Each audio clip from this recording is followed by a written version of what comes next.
Welcome back to your favorite podcast, De-Influence. You know what? Wow, we're hard gonna start. We're gonna keep it. You're gonna keep it? We're gonna keep it because it's personality. Oh, I was thinking de-influence, and you guys are like de-influence. I didn't get the hard hold on D. Jason, something tells me you don't listen to my podcast.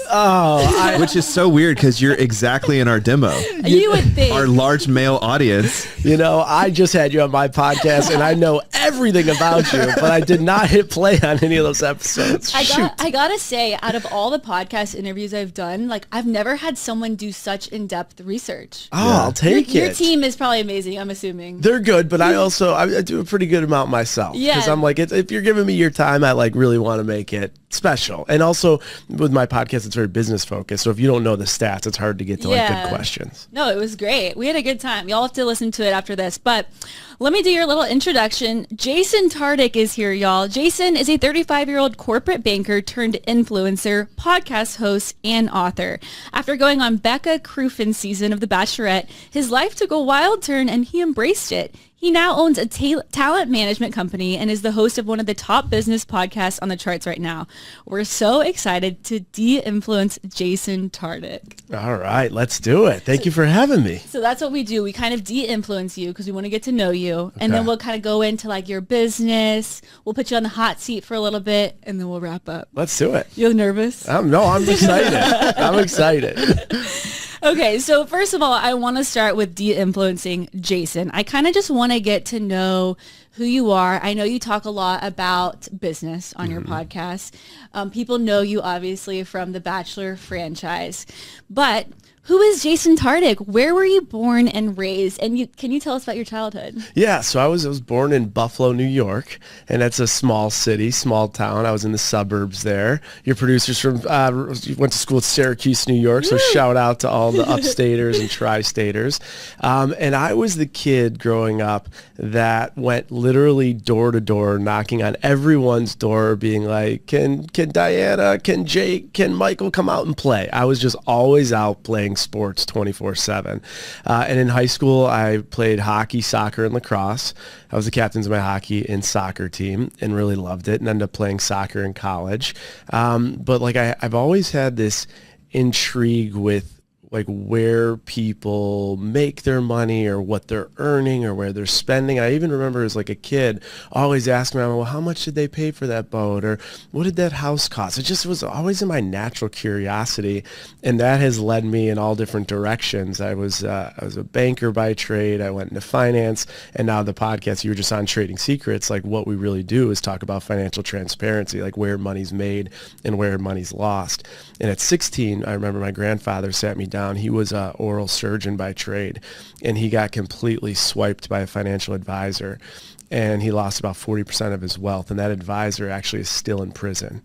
Wow. And so at 16, he sat me down, and he showed me all his computer screens, and he showed me every single dollar that he had earned and like exactly the investments that they're in and why they're in them. And, you know, when he passed away, he's like, this is exactly how much will go here and here and here.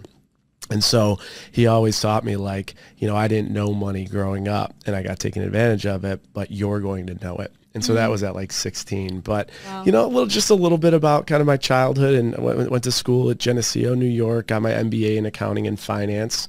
And yeah, that's a little bit about it. Are you an only child? I have a brother. Yeah, Okay. So I have an older brother. I always joke around. I like literally grew up in the definition of like modern family. I have a Jewish, more liberal mother. I have a Catholic, more conservative father. And I have a gay brother who's happily married. So, you know, our dinner conversations were always interesting, but balanced to, you know, learn different perspectives and be able to hear other people for what they stand for and what they believe in. And it was like we could have had our own TV show in that house. Wow. Were your parents entrepreneurs? My grandfather on my dad's side was. Okay. He owned a small business in a grocery store and was like very well known in his community. And then on my mother's side, our great grandfather was an entrepreneur. He was big into, you know, like the old classic hats, like fancy hats. He was a designer and sold and had a big hat company.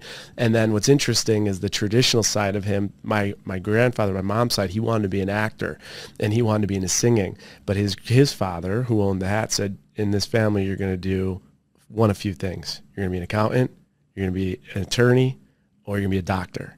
And so he went on to be a great doctor, but he always had that regret of not like actually pursuing something else. And my parents actually both worked in corporate America for their entire lives and still do. So all different career paths. Did your parents kind of want to push you in that direction as well, just because it's what they knew? Yeah, I mean, even if you go to like, you know, I'm a big proponent of therapy and like learning about your inner child. I think my parents were great. They're happily married. I'm so fortunate for them. But I think a lot of the things that parents do and things that happen are subconscious. They want the best for their kids, and sometimes the best for them and what they want is security, right? Mm-hmm. So I always was the checkbox guy. Like I wanted to make mom and dad happy. I wanted to make them proud. So I always did things as a child to like get the sticker, to get the A+, to be the captain, to be the best player on the team, to always make the team. I think as a result of that later in life, that took a huge toll on me, probably which is what led to me going on reality TV. Yeah. Because eventually, if you're always doing something for someone else, you're going to like crack. And I was a very, very blueprint guy. Like, do what you have to do.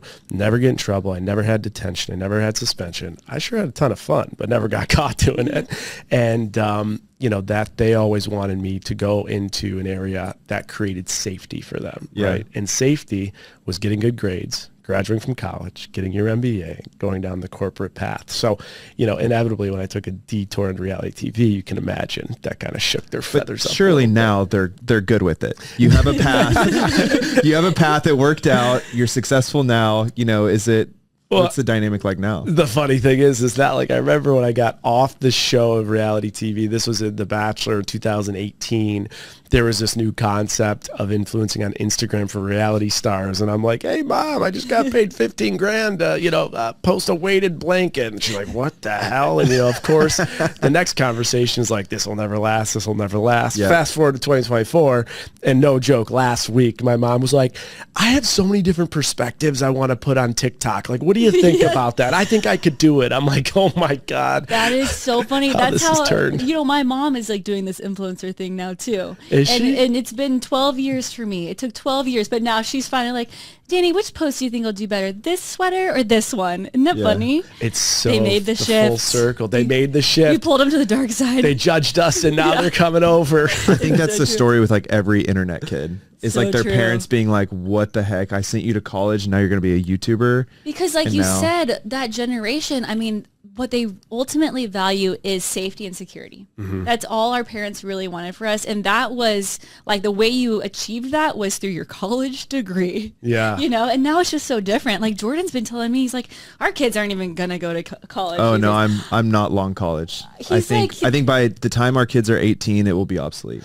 You know, it's funny. Even I, who have recognized I had to like crack the blueprint to get onto the path I've always wanted to be on, I still understand though why parents want their kids to pursue that safety, because it allows you to sleep at night. But so your take on parenting, and of course I'm not a parent, is like just like make it an abstract and let them move in any direction they want. Yep. I think I'm early in this philosophy. I think it will evolve over the next like 10 years. But I mean, I was literally having a conversation with our producer outside about college, and she was like, I majored in journalism, and no one told me that like the ROI on me spending this much on a degree was not going to pay off. It hurts. And I think a lot of, that generation is feeling the same thing. It's one of the only products in the world that's price inelastic, in the fact that for anyone that doesn't know what that means, right? If a McDonald's cheeseburger goes up $1, the price of the demand and how many people will buy it goes down significantly. It's one of the only things in the entire world that the price keeps going up,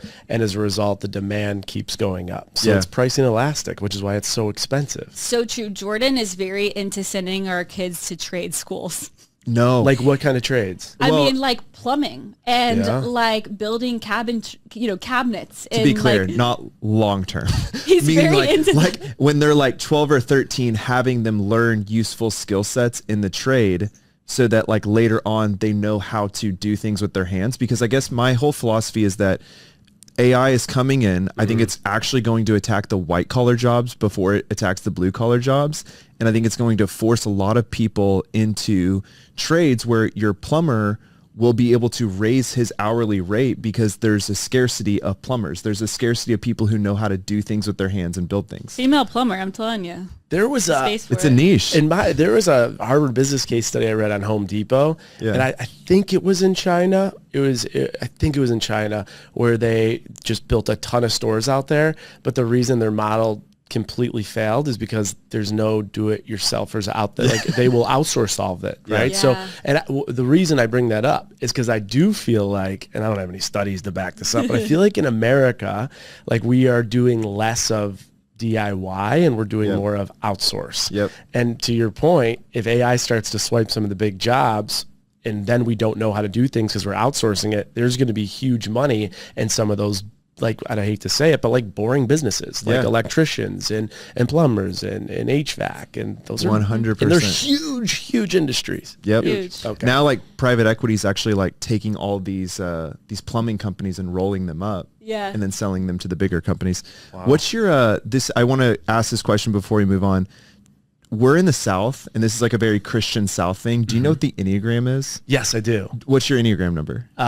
It's been a second. I think I'm a 3. Same. It's the Yep, achiever. that makes sense. That's what Same. Danny is. We're Yeah. crazy. We're a little crazy. We're a little crazy. When I go to therapy, my every single time my therapist has these cards that show your emotions. Yeah. Because as 3, Because you're like, I don't know. yeah, we don't know how to communicate our emotions because we achieve. That's our way of numbing. That's the way of numbing, and that's the way that you feel good about yourself. Yeah. But then it doesn't last. Yeah. That's the only problem. It doesn't last. Yeah. Well, it also, like, it's really cool. Those songs, for anyone that's listening, that's a big Enneagram person. They have songs on the Enneagram. Yes. Do you know the song? Yeah. It's called 3. Have you listened to that one? Yeah. It's sad. Sleep No It's More, right? sad. Yeah. Man, I listen to that daily. It's like, it's like you finally learn that you are enough. It's not your accomplishments. And it's like, it hits me so hard. I'm like crying in the car. Oh my God, I could do it. Oh my God, we're the same person. Yeah. When you were talking about being captain of your team or all these achievements, same. I was Yeah. like class president every year.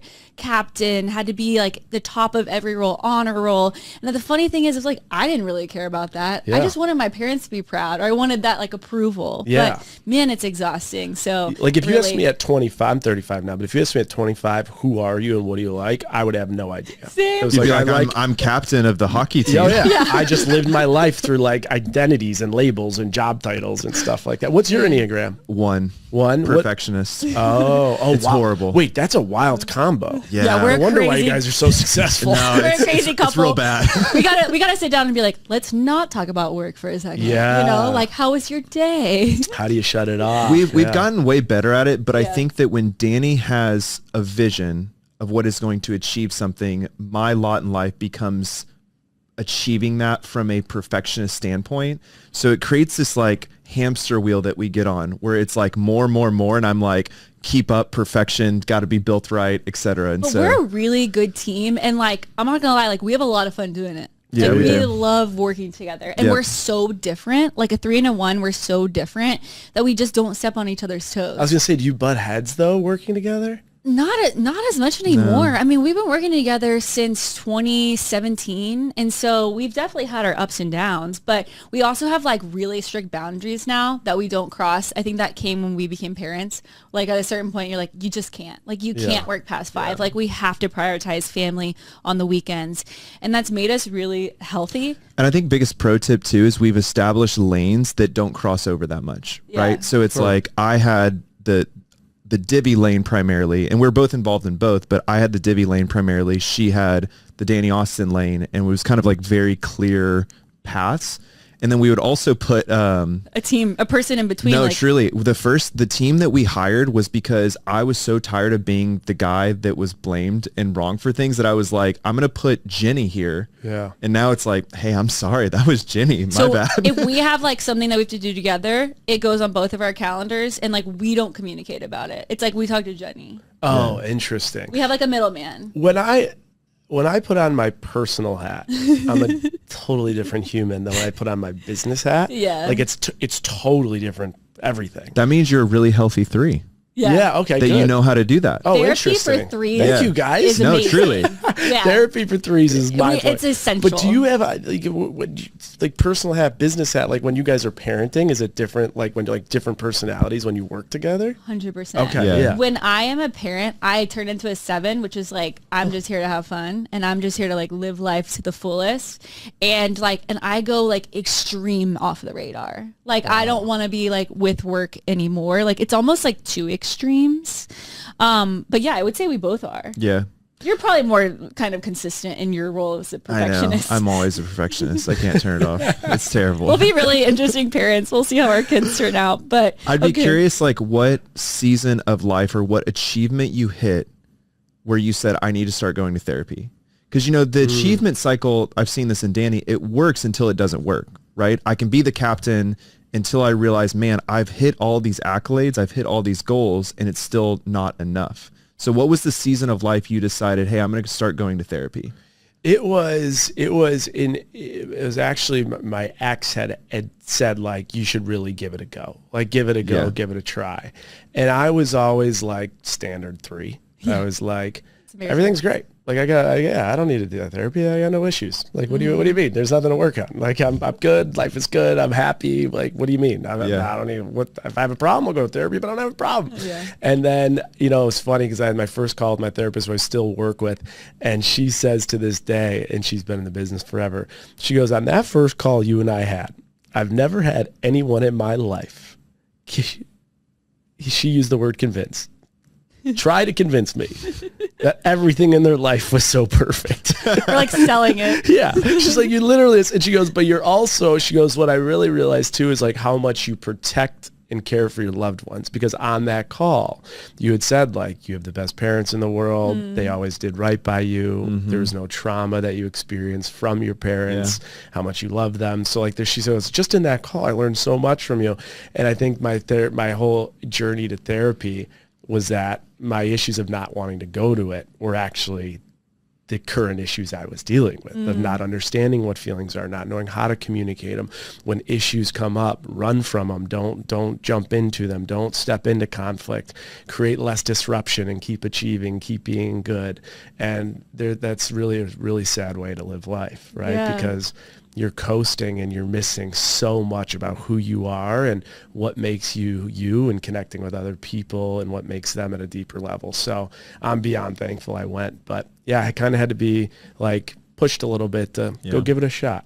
Danny's crying right now. No, I'm just also like, I love that you're an advocate for therapy too, because we talk about that all the time. Even couples or marriage counseling, like so important. It's so important. So I know we got a little off topic. There's just so much to talk about. I want to talk about, okay, so after college, you went into corporate banking. What was the corporate world like? Oh, I was in the banking industry for like 9 years, moved a bunch of times, worked at their headquarters too.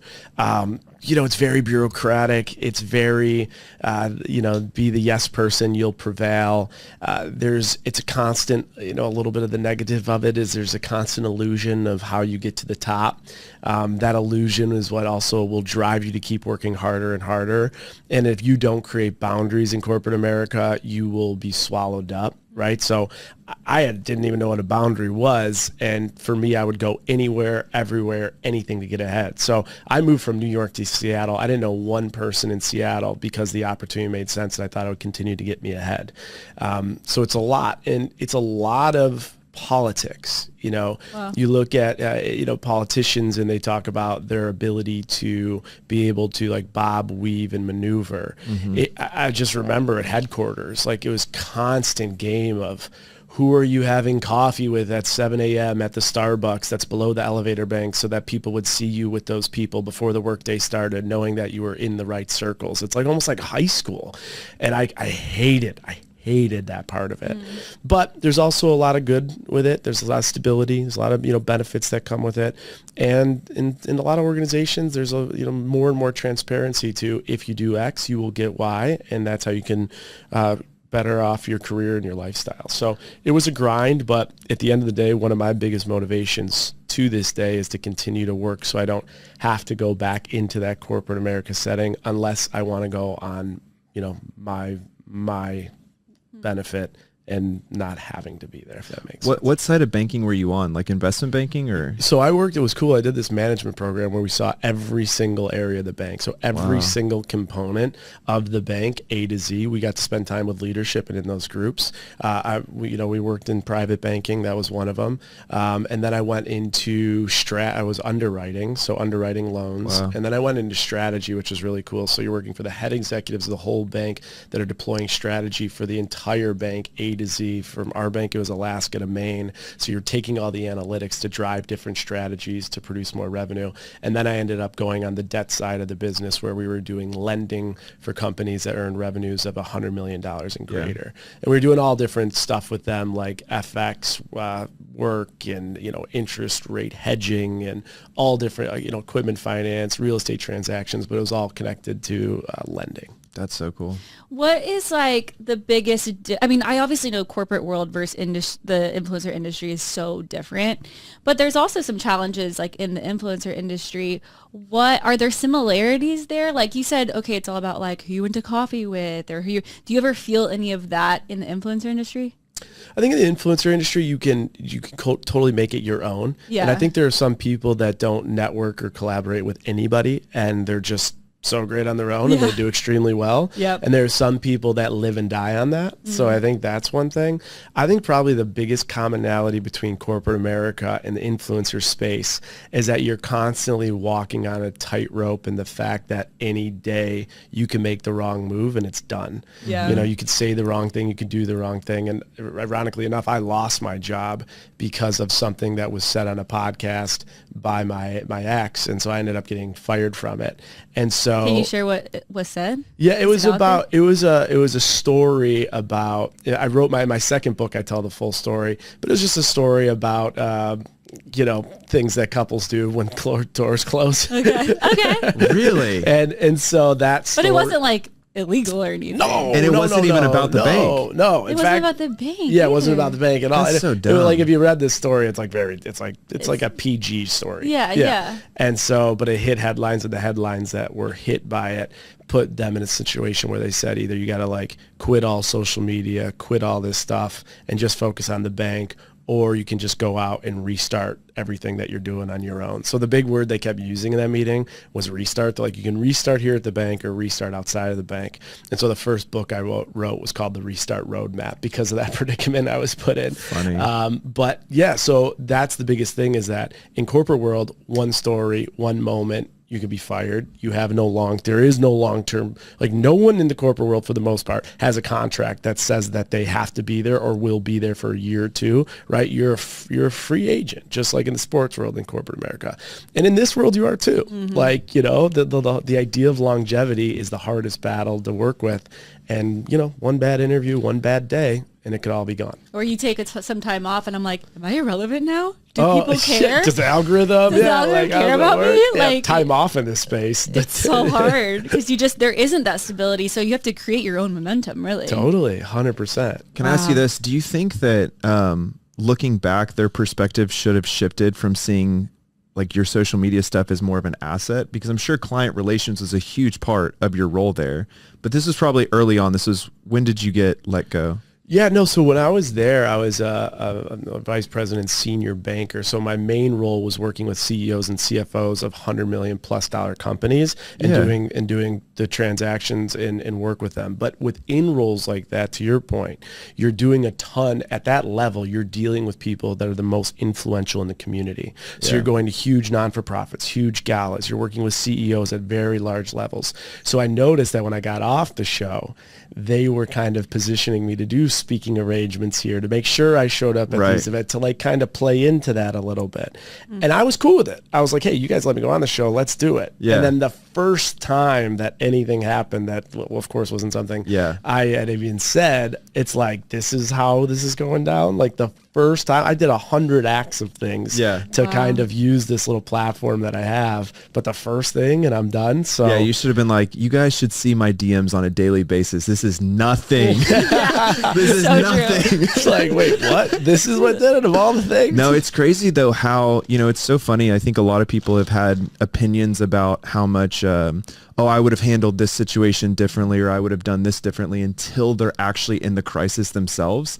And it's been so funny for us to see, people not on the internet fold so quickly. Brands and people fold so quickly at the littlest hint of criticism on the internet. So small that's going to pass by, but they just can't take it. They can't take it. It's so crazy. Support for de-influence comes from Element. As y'all know, I just scored a home run during the MLB Celebrity All-Star Game. Well, I wouldn't say it was a home run. I scored. And part of my prep was drinking Element and making sure I was hydrated as possible. True story. When I was pregnant, I really wasn't feeling well. I was drinking a ton of water, and my doctor was like, you cannot just be drinking water. You got to drink something like Element that has all of those electrolytes so that you don't just have like a ton of like water sitting in your stomach. Element is a zero sugar electrolyte drink mix born from the growing body of research revealing that optimal health outcomes occur at sodium levels 2 to 3 times government recommendations. Element is formulated for anyone on a mission to restore health through hydration and is perfectly suited for athletes, folks who are fasting, or those who are following keto, low carb, whole food, or paleo diets. Element helps me stay hydrated whether I'm chasing my kids around, scoring a home run, or going on a walk with my friend Ellie. Right now, Element is offering a free sample pack with any drink purchase. That's 8 single serving packets free with any Element order. This is a great way to try all 8 flavors of Element. Get yours at drinkelement.com/deinfluence. Go to drinklmnt.com/deinfluence. And if you're an Element insider, you have first access to Element Sparkling, a bold 16-ounce can of sparkling electrolyte water. Yeah, it's interesting. So you went from corporate America, and then how did you get on The Bachelorette? So when I was working for the bank, they did a Gilda's Club charity event. And so Gilda Radner, famous comedian, abruptly died of ovarian cancer. So they have a great non-for-profit that helps families that are undergoing cancer treatment. So they recruit 30 guys, all different ages and backgrounds, and they do a charity where they get, you get auctioned off to go on a date, and all the money goes to the charity. And so it's like a gala, people dressed up in like tuxedos. And then when you win some, like when you bid to go on a date with someone, you get a whole package of things. So it's not like you're just bidding on a date. You get like a gift card here and all this stuff. So they're trying to promote people bidding on going on these dates. Well, that night it was old time rock and roll, and I came out going crazy. I mean, I was working the crowd, I was doing all kinds of crazy stuff. And I earned the most money for the date of the 30 guys or whatever. And so that video got sent to ABC. And there are actually 2 people from that auction, the other one being my best friend, who also got submitted. And it was like 9 months later. I didn't even live in New York anymore. And I called my buddy. I'm like, I got the craziest thing to tell you. He's like, I got the craziest thing to tell you. And we got calls like the day before from ABC for casting, and we both went through it. So that's how that all came to fruition. And then when what's wild is the recruiting process. You go from like, it's kind of like you have like 1 phone call, then 3 phone calls, then you go to like regionals. So we both went to regionals, and then I joke around like, because hockey, soccer, all sports. Then you go to nationals, like literally nationals. It was like the top 50. You go to LA, and then you'll find out from the top 50 if you made it. And it's intense. Like they do blood work for STDs. They do. Wow. You meet with a psychologist. You do 600 question psych test. There was one interview where I was like in the middle, and there's like 40 producers in the circle around you. Like they really go through the interview process extensively. It's intense. So what was the experience once you finally got on the show? Is it something that you look back and you're like really proud of, or you look back and you're like, oh my gosh, I can't believe I did that? It was just, I think life is all about like different experiences and how they shape you and what you learn from it. And it was one of the most stimulating, wild experiences I ever have had and probably ever will have, especially given what I've known to that point. We already talked about it, but like, banker, captain, check back, guys, salute, do what you got to do. And all of a sudden you're in a show where there's cameras everywhere, producers everywhere. There's all these good looking people around, and then you're supposed to be kissing on camera and trying to be yourself on camera, and you've never been even exposed to a camera. Yeah. It's mayhem. It was wild. And the other thing too is another Enneagram 3. What do we do all the time? At least what do I do? I'll speak for you. I numb myself in productive matters, right? So as opposed to dealing with feelings or concern or sadness or anger, I'll numb myself to do something productive. I'll work out. I'll read a book. I'll study. Yeah. Well, you don't have your phone. You don't have music. You don't have your friends. You don't have your family. You don't have sports. You don't have TV. Yeah. So the ability to numb yourself is almost non-existent. Impossible. It's almost impossible. So you have to sit in your feelings. Oh, it's painful. And for someone who's not good at that, that was where I actually learned the most about myself. 3 months of just sitting in that feeling, which was crazy. Wow. So you get off the show. Yeah. And your life is completely changed. Did it feel like that? Because you probably weren't creating content or posting before the show, right? I didn't even really know how to post a photo before the show. I didn't even know what content was. I didn't even know what the word was. Actually, if you go to some of those posts, my first post, I don't how you're the sepia filter. Well, you know how they have how you're supposed to put the photo in the box and then you're supposed to get rid of all the black area around your photo. I have photos of all of the black, they're misproportioned. That's such a dude thing. I took it from a razor. Why do guys post like that? Yeah. I had no idea about this. I was a banker. I had no idea. And all of a sudden people are telling me on the show and off the show, you better learn this stuff quick. It's really important. We stopped filming in I think it was April, May, went right back to work. The weekend after it went right back to working. And then the show aired, I think it was late May. And then my stuff didn't pick up till late June. So things didn't start changing until late summer. Wow. And then all of a sudden it just on a shift. I remember the first day I walked to work and someone's oh my God, Jason. I was what was that? And it happened more and more. I'm what is happening here from a reality show? And then all of a sudden, Ryan Seacrest show's calling you and you're going on a call with the CFO and the next day you're in the conference room over talking to Ryan Seacrest. And it changed fast and it changed super quick. So whenever you left the show, did you have any inkling that, man, this corporate world is probably not for me anymore? Yeah, I grew up with Rob Gronkowski, right? Yeah. So I remember seeing everything that he did. And I the first time ever, he had a Gronk cruise and I saw his agent and I saw everything his agent was doing. I'm that's cool. And so that was a moment I had where I'm I have to get out of this banking industry at some point. I talk very openly about money only because I think we can learn a lot through it. And I think in school we weren't taught about it. That's a little preface to this. But when I took the Seattle job, it was $110,000 signing bonus. And then the base was $165,000, but you could earn 3 to 4 times your base. And so what I looked at it was a 2-year deal too. So I was I'll stay there for 2 years. I'll save enough money. I'll be smart with it. And then I'll be on the West Coast. I can do something different. I was thinking maybe I'd go to LA and try to be an agent. When I went on the show, I was just burnt out. I was in a bad place mentally. And I was just I have to change something else. Everyone in my life was why the heck are you going to go on a reality show? What is wrong with you? But for me, I was I just had to do something different. I just this is ABC's knocking on my door. I just want to do this. So I didn't know what would come from it. I certainly didn't go on the show thinking oh, I'm going to get married. This is my break to find the love of my life. I was just let's just roll the dice and see what happens. Yeah. And that's kind of what I did. Yeah. That's one thing about threes is we love an opportunity. Yeah. And you don't have to know exactly. What Jordan's why did you agree to play in the MLB celebrity game? You're so nervous and I'm babe, when they want me, I'll never turn down an opportunity. It's so you true. know, you just got to take it and see what comes from it. So you get off the show, you have this inkling, you're I got to do something different. Maybe I'll be an agent.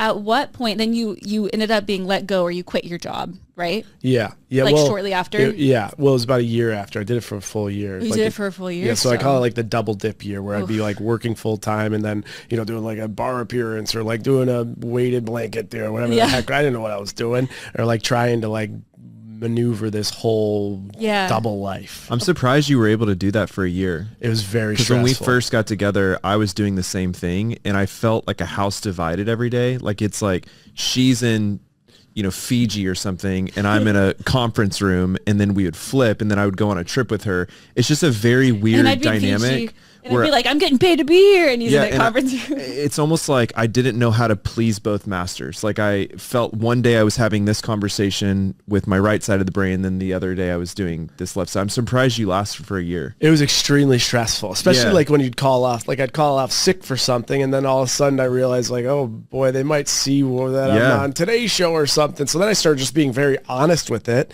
and then like that created like envies, right? So I'd, like if I'm going to my boss and telling him like, I'll never forget this, we got invited to do social media for Tiger Woods' celebrity golf outing, where like Mark Wahlberg's playing and all this stuff. We just had to cover social media. I'm like, I don't care if I get fired today, I'm going to this. And so as opposed to like saying I'm calling off sick, I just told him, and he was like really envious about it. And so then it was like, a control thing. I don't want, you need to stay in the office. I'm like, listen, I'm going. You can let me go, but I'm going. And I ended up going and came back, and it was fine the next day. But it was a tough year to balance both. Yeah. Was there a point when you started, because I guess when you transitioned, you were technically like an influencer for a little bit until you started your management company. Was there a point where financially you were making more than you were in the corporate world? It's a great question. Yeah, pretty quickly. Right? So like probably I waited until there was like a big question of like who's going to be the next Bachelor, and a bunch of us signed the deal to be the next Bachelor. And at the time, the big conversation was between Blake Horseman, myself, and Colton Underwood. And I wanted to wait until after they made the decision to start going full speed with monetizing things, because I didn't want that whole monetization of things to screw that up. Mm-hmm. And they went with Colton, and right after that, I was like, all right, so that part of my life is done, so let's just go full speed into this. And I started making a lot of money from it, right? Where I was making it probably took, I don't know, 3 months to make probably close to what my base salary in a year, or like, you know, and then all of a sudden as it's picking up, you start looking at it as like one post, and you're like, okay, in one post, I'm going to make what I'd make in 120 hours of work of something I don't want to do. And so that's where I dove. I was like, I need to understand this business because I don't understand it at all. And that's where I like dove head first in just trying to understand it, especially being a banker. I see the financials of every industry and every industry out there. Margins are tight. They're tight. Now you do big volumes, so you make a lot of money. In this industry, you're posting a photo, let's just say for the sake of the conversation then, that weighted blanket deal, $15,000. My costs were nothing. I took the photo, I paid the management fee, which was 15%, and the rest is margin. I have an 85% margin. There aren't businesses like that anywhere. From exploiting, like putting on, 20 minutes of work. Now that's obviously changed, right? You need a whole team, you're doing pre-producing, you're thinking, but I was like, I need to learn this industry. I've never seen anything like this in all the industries I've come across. What I would be curious about is, so everything that you're saying makes sense. Why did you hold on for a year? Where were your parents at in this time? Was there a little bit of your identity? Sorry, this is kind of a deep question, but was there a little bit of your identity of like still checking the box of saying, I have this security of this corporate job, so I'm going to stay here? Yeah, everyone is telling, especially in 2019, 2018. Yep. Everyone's telling you, you got 2 seconds of this. Yep, that's what enjoy the flash they were telling in the us pan. too. Yeah, the deals are coming in now, but there's no longevity to these deals. Make your money, have fun with it, and just be ready to go back. And so that was something I had to deal with, but I just kind of kept learning and trying to figure out more and more. And then I was really smart with my money at this time to create like a burn rate. And I think I'd have to go back and look at the numbers and stuff, but I think I created and saved enough where I could live off like 2 years. So that was my goal, is just like get out of it so I could live any way I wanted for an extended period of time. But everyone had told me, do not go do this full time. Yeah. You're not going to make it. One of my favorite kids brands is Haya, the pediatrician approved super powered chewable vitamin. The founders are dads who were shocked to learn what ingredients were in most children's vitamins. They spent 3 years curating top pediatricians, nutritionists, scientists, and parents to formulate a super powered chewable made with 15 essential vitamins and minerals, while also including a blend of 12 fruits and veggies. The result is Haya, a daily children's vitamin that's supercharged to help fill in the gaps, and always with zero added sugar and zero gummy junk. So you can be confident your kids are getting the full body nourishment they need to grow into healthy adults. They now offer a kids daily multivitamin, a kids daily probiotic, which we give to Stratton because he has constipation issues, and a kids bedtime essentials vitamin. I love knowing that when I give these to Stella and Stratton, there aren't those terrible ingredients in there that actually end up doing more harm than good. I'm also a sucker for good packaging, and Haya's branding is super cute and fun for the kiddos. You get these really cool bottles and stickers with your first order, and then they send you eco-friendly refills every month. Of course, I have a code for y'all. Receive 50% off your first order. To claim this deal, you must go to hayahealth.com. This deal is not available on their regular website. Go to Haya Health. It's HIYAHEALTH.com/Janie Austin and get your kids the full body nourishment they need to grow into healthy adults. Our journeys are so similar because that's exactly the criticism that we got, even from our family who didn't understand, and they want the best for us, but they were just saying, whoa, we understand Danny doing this, but she's crazy. Y'all both doing this? I don't understand. And I think a lot of what's so interesting, I think, in the difference between our dynamics is it was hard for me, Danny, if you remember this, like my ego during the time, it was really difficult because I think at the time, my last title I left was Chief Marketing Officer. And when you're in your young 20s, like titles are kind of everything. It's like, oh, that's my identity. And when I switched over, I remember the hardest thing for me was at parties. When we would go to parties together, they'd be like, oh, what do you do? And I'd be like, I work with Danny. And at the time, there was a reporter named Taylor Lorenz who had wrote an article about the rise of the Instagram husband. So that's like what I became. But your story is different because you were like actually the brand face. But I'm curious if you had any kind of elements of your friends back home making fun of you or saying like, oh, it's so lame what you're doing, or like, oh, cringe, or anything like that factored into it being hard to leave your corporate job too. Oh, all the time. Yeah. Like still to this day. But I mean, where really started is like my buddies, because back then it was swipe up. So my buddies would always go, swipe up. And so I remember I'm like, all right, listen, how much you think I remember this? I was like, how much you think I got paid on that swipe up? And I was like, I don't know, $100, $200. And I told him how much I got paid on that swipe up. He's like, what? And like his whole face, like he's like, hey, tag me. Wait, he's a business guy. He's like, what are you talking about? Like, how's this? Wait, tell. And that was actually where I kind of thought, I was like, I need to step into this with the podcast Trading Secrets. I'm like, we got to start talking about this because no one's talking about it. Yeah. And so that was kind of what stemmed the idea. But I mean, the idea of the identity crisis in the creator space is massive because there's so much judgment behind it. Mm-hmm. There's obviously a lot of great that comes with it, but there's a lot of criticism. There's a lot, go get a real job. There's a lot, what are you actually doing? There's a ton of like negative connotation with the idea of influencer or creator. And that still exists in 2024. It's clearly shifted, but back then it was nuts. You're doing what for a living? And still to this day, I struggle with, I wouldn't say I struggle with it, but when someone's like, what do you do for work? I'll instantly just be like, how much time you got? Like, I don't, I really that's don't a really great response. That's smart. Know, you know what I mean?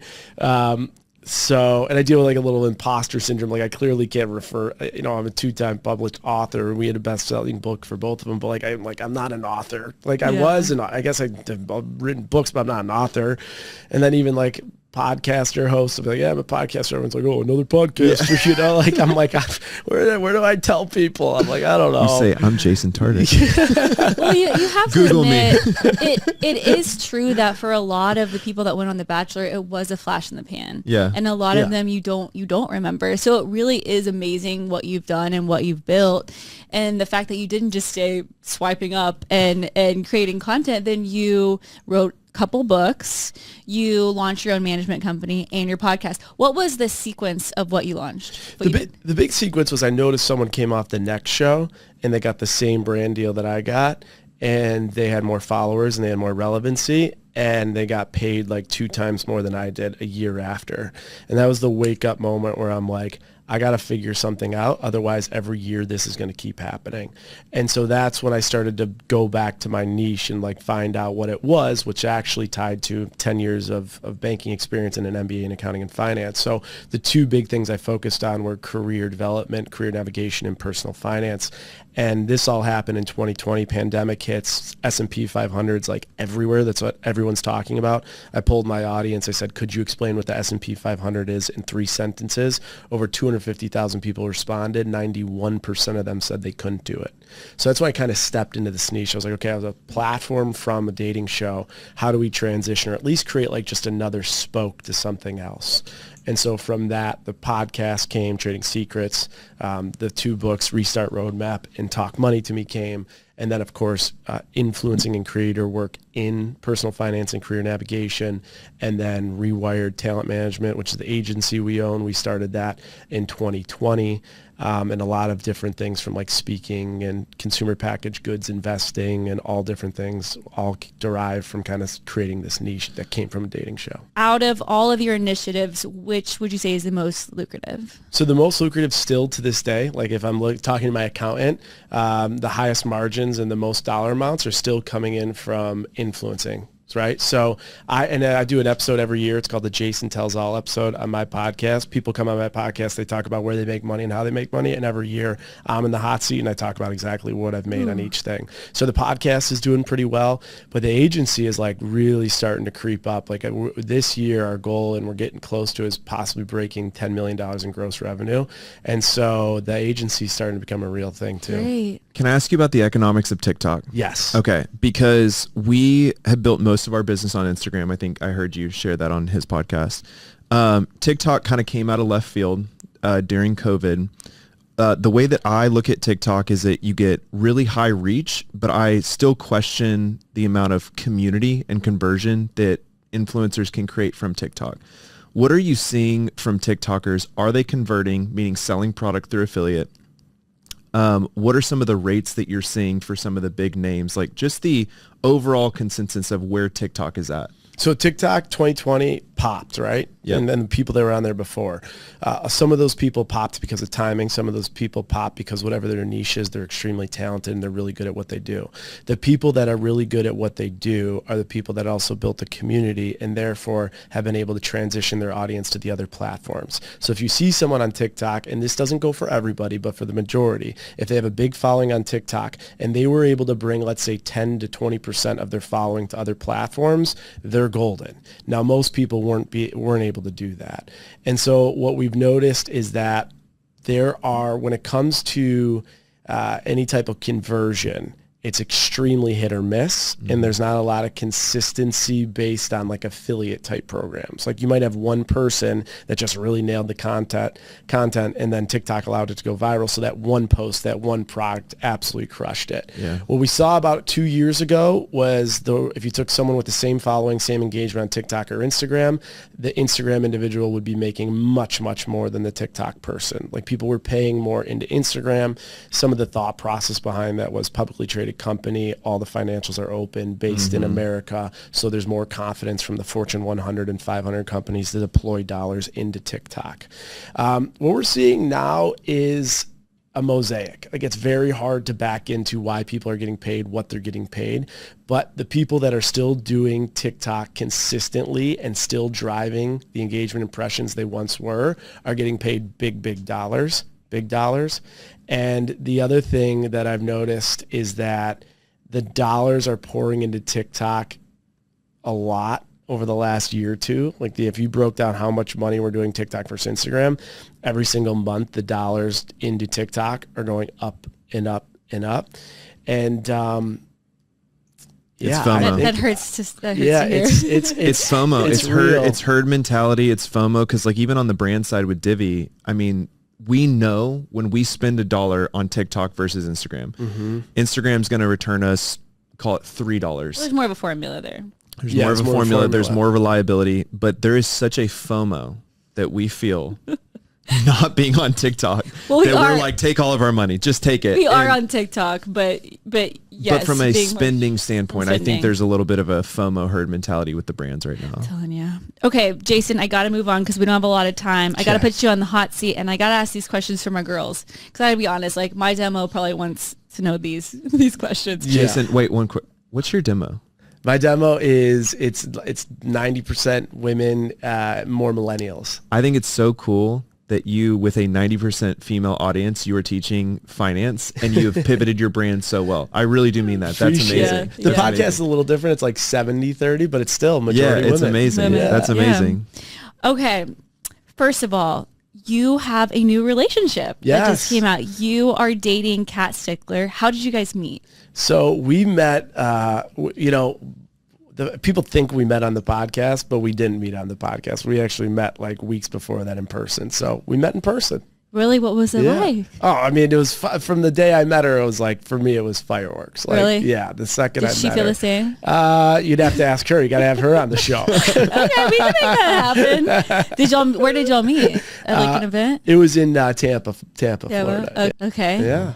How's it going? It's great. It's going great. It's unbelievable. What's she like? She is so, everything you see on social media is exactly the same person she is in real life. She's Like, a total goofball, but so cute. she's goofy. She's cute. She's so smart. Yeah. She is so much fun.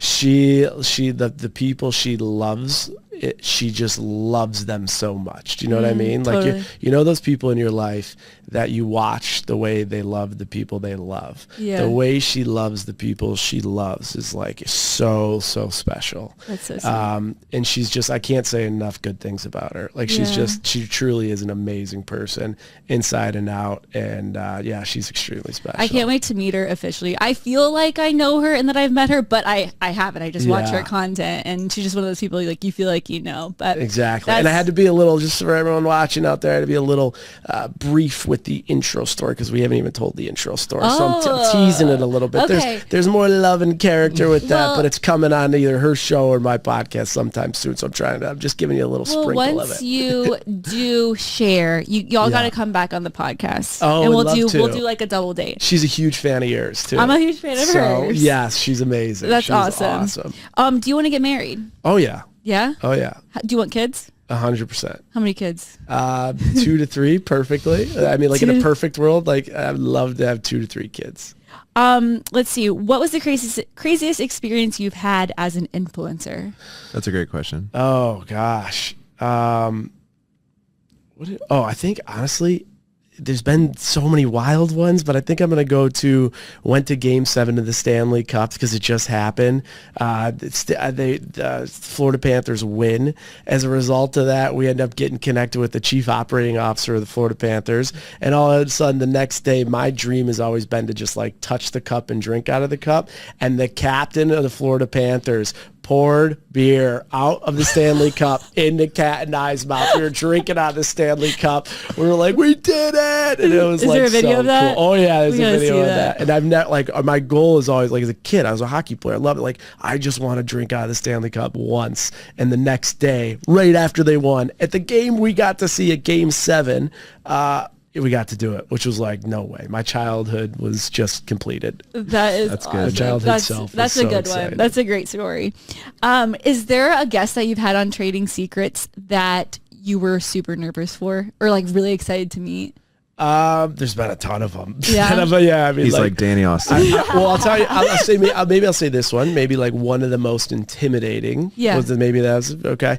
One of the most intimidating guests I had, I'm gonna say, was probably A-Rod. Just like where he's got a very strong presence. He was more prepared than like almost anyone that's come on. We had to do it in his studio. And then like there were certain things I couldn't say. And like, you know, him and J-Lo had just broken up. And like, then he brought me in the room before the podcast, told me a few things I can't talk about. Yeah. And he just has like intimidating energy. Wow. But like, so Wow. that one I was a little nervous for. That was one. I'm just curious from personal experience. Now that you're dating someone that also creates content, Do you ever find that there is like conflict in your relationship where you're both like working too much or too like that balance? Because I know Jordan and I have experienced that before just because we're both creating together. Like what is it like dating another content creator? Yeah, I think, you know, you have to put the boundaries in place with like the phones and when you're putting them down and just the thought process. Yeah. But I just think it's the dynamic between you and your partner. Like Kat is just so supportive and she's extremely she's so focused on what she does, but she's also, you know, an unbelievable mother. I was gonna say the best mother in the world, but like everyone said, but unbelievable mother. So she has figured out such a healthy way to balance being a phenomenal mother, a great daughter to her mother who's very involved with her life, a great family member, right? So she's really got that down to a T. And it's something I think it's just a continual work in progress because I don't think anyone's really mastered the work-life balance no matter what you do because the phones are always connected. So I think boundaries and just, you know, being on the same page to be like, all right, it's time to let that go. Because as you know, it's a tough business. The wheels are always going, especially for us Enneagram 3s. We can't shut it off. It's definitely a learning experience. I'm touching my husband right now. Okay, let's see. Moving on. What is next for you? What is next? I mean, so the podcast, we just now have 2 episodes a week, which is exciting. The agency, we're growing in people. We're growing in people that we represent. We're growing in revenue, which is exciting. I just finished my first book tour, which was wild. We did 8 cities, sold out every city, and we're working on a podcast tour. We're talking about possibly creating a podcast network that's in the mix.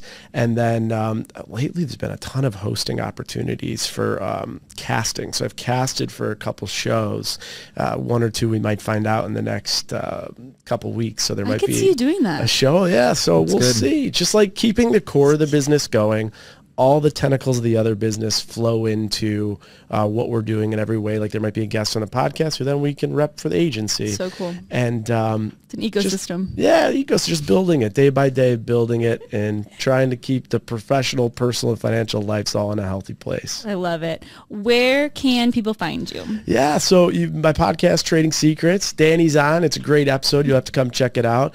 My 2 books you can find on Amazon, and then all my socials are just Jason_Tartick, Tartick. The last question is, what is your trading secret? Ooh, this is a good one. I'm going to give you one of the best trading secrets that I've gotten from the show because we've had every guest has to give a trading secret. And the one was about journal your state of mind through numbers and then change them based on efficiencies you can implement. And a quick example of that would be Rob Dyrdek. I don't know if you guys know him. He's the host of many shows on MTV. And he, for all these years, had consultants come into his businesses, look at the numbers and drive efficiencies. So he said, can you do that with my life? And the consultants were like, what? Like, can you do it with my life? And like, well, you would have to journal everything through numbers. So he journaled everything through numbers for 7 years. He'd put his happiness score 1 through 10. He put how connected he felt with his wife 1 through 10. Every day she gave him a number. If he was traveling, so there's some binary things, yes or no. If he worked out, if he drank, all these things. And then based on his happiness levels, he was able to create a system in which he's the happiest version of himself. And so he found out when he was filming, he was disconnected from his wife, his family, his kids. He was drinking more and not working out. So he only films 4% of the year now. And I know that sounds intense and crazy to a lot of people, but I think something very simple you could do is take 2 things, your happiness level and, I don't know, your connection to your partner, and just track that for 2 weeks and see if there's anything in your life that led to higher connection with your wife or husband or partner and your happiness levels. And you might be able to see actually through journaling with numbers, there's small things you can implement into your life consistently that'll make you happier. So that was one of the best trading secrets I received from someone and one that I've implemented. And you'll find a lot by just journaling through numbers. That sounds like something Jordan would do. 100%. Give it a shot. My mind's a little blown, but that's awesome. Well, thank you, Jason, so much for taking time to be on De-Influence. And everybody check out his channels. We'll talk to you later. Bye.